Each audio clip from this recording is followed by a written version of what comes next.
القط كان شغال، وقعت الحديدة على رأسه، أغمي عليه. خدوه على المستشفى علشان ينقذوه. مراته وعياله عرفوا اللي حصل في الأب، جريوا بسرعة، بس الدكتور قال لهم على الأسف مات.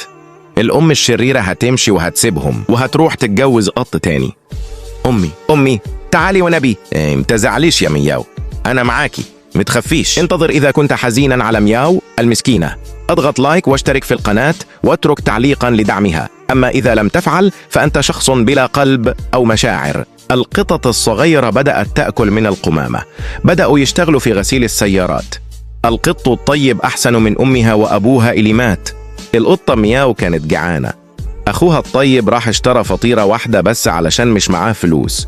مرضيش ياكل مع إنه جعان، لازم مياو تاكل الأول. وكمان دخلت مياو المدرسة وجاب لها لبس جديد واداها مصروف. راح يشتغل مكان أبوه، وبدأ يشتغل ويتعب كل يوم علشان مياو تعيش سعيده. مياو قضت يوما سعيدا جدا في المدرسة.